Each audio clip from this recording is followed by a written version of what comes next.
The Lord of the Rings Tales of Middle-earth is a complicated set that's jumping straight into modern legality, and it has a decent number of mechanics, both new and returning. This is a one-stop guide where you can learn all about the mechanics of this set, and I'll break down some of the more complicated rules interactions and just help you be prepared for spoiler season, understanding how the cards work. Let's jump right into this, starting with one of the most complicated mechanics in the set, the ring. The ring is an emblem, but it's not created by planeswalkers like most other emblems. It's created when a card says, quote, "the ring tempts you." The first time this happens, if you don't already have the ring emblem, you get to create it and pick one of your creatures as a ring bearer. The ring has abilities, and every time the ring tempts you, you get to upgrade and add the next ability onto the emblem. At first, the ring just says, your ring bearer is legendary and can't be blocked by creatures with greater power, making it hard to block your creature. Then it says whenever your ring bearer attacks, draw a card, then discard a card, allowing you to filter through your deck. Then, whenever your ring bearer becomes blocked by a creature, that creature's controller sacrifices it at end of combat, making it incredibly difficult to block your ring bearer. And then, whenever your ring bearer deals combat damage to a player, each opponent loses 3 life. You essentially want to make your ring bearer someone who wants to deal damage or attack, as being the ring bearer means it's incredibly hard to be blocked, since you have to be blocked by a creature with greater power, and if they do decide to block, they end up having to sacrifice a creature. But if they don't block, you are going to be quickly killing your opponents.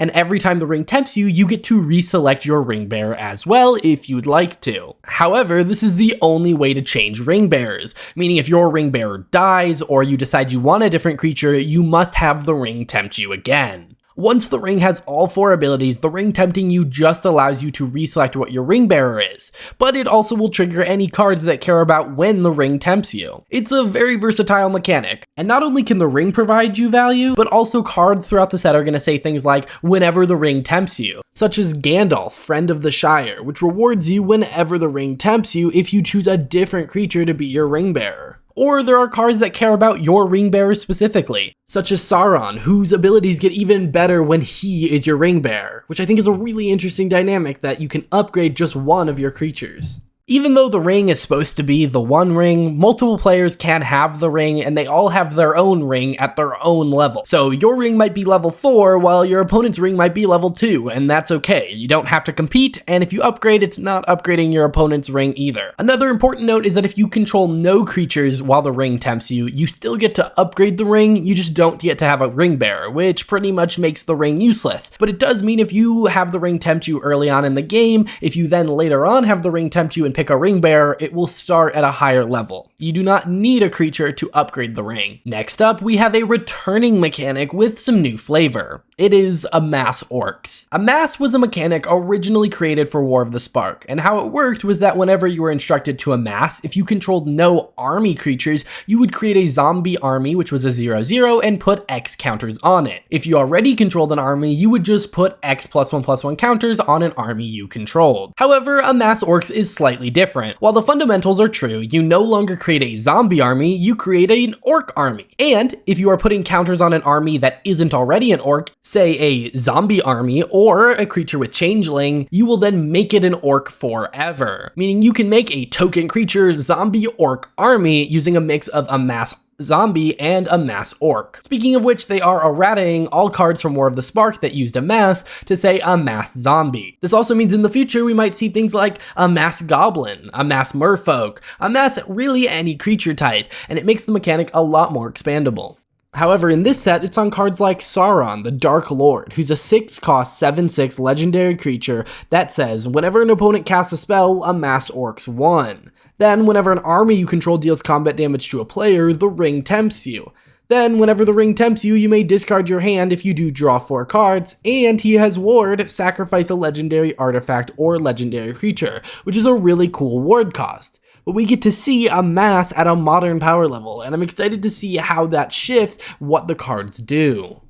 Next up, we have Historic, which is a mechanic originally created for Dominaria. Historic is a term that refers to artifacts, sagas, and anything with the legendary super type, including sorceries, artifacts, creatures, planeswalkers, lands, any of them. And there are going to be cards that care about it, such as Samwise, which is a legendary creature, halfling peasant, 2/2, and it says, whenever another non-token creature enters the battlefield under your control, create a food token. Then you can sacrifice 3 foods to return target historic card from your graveyard to your hand. There will be all sorts of cards that care about historic spells, whether they be artifacts, sagas, or legendaries. There's also a decent number of creatures that just care about legendaries in general. Take, for example, Gandalf, which lets you cast them at instant speed. Next up, Landcycling returns with Lord of the Rings. Landcycling is an ability where on a card, it will declare a type of land, for example, mountain, and then it'll have a mana cost. Then, when that card is in your hand, you can pay the mana cost and discard the card to search your library for a land of that type. So in this case, a mountain,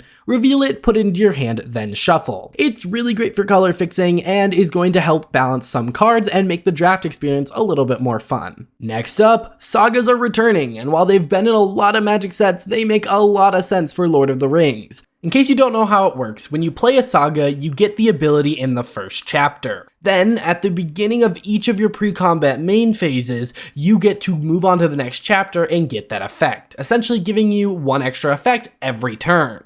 Then, once you get to the final chapter, you sacrifice the saga and you get that final effect for that turn. Take a look at this one, which is particularly unique as it has 6 chapters, but they are all the exact same. I'm expecting that with this modern legal set, we're going to see some more complicated designs and sagas are going to get some interesting iterations. I don't think it'll be as crazy as something like Modern Horizons, because they are going to want new players to understand this set since this is going to attract a lot of non-Magic the Gathering players, but cards like sagas are really cool and I really like seeing innovation like this. Finally, food tokens are the last major mechanic of the set. Food tokens are token artifacts that you can pay 2 and tap and sacrifice to gain 3 life. There will be lots of cards that create them and care about them throughout the set. For example, Pippin's Bravery is a 1-cost green instant that lets you sack a food. If you do, you give target creature +4/+4 until end of turn. If you don't, it only gets +2/+2. It seems like they're using food as an alternate casting cost, and it's a really interesting mechanic because of it. And it's like a lot of other tokens. It's like treasures and clues and blood and all sorts of things that can be pretty competitive. Although typically life gain is not that powerful, so I'd expect a lot more cards that care about food specifically to add some power to the mechanic. Alrighty guys, those are the major mechanics of the Lord of the Rings Tales of Middle-earth. Overall, it's looking like an awesome set, and these mechanics are likely to lead to some really cool cards, so stay tuned on the channel where I am going to cover a lot more about the set. If you enjoyed this video, it would mean the world if you could hit that like button and subscribe to see more content like this. We should have some details about what it's like to collect Lord of the Rings, as well as some awesome things like the top 10 most expensive cards in the set, and just some spoiler talk in general. Right now, you can check out this video where I talk about the top 10 cards in Standard, or check out this video which is also about Lord of the Rings that will maybe help you be prepared for the upcoming set. I'll see you in the next one. Bye.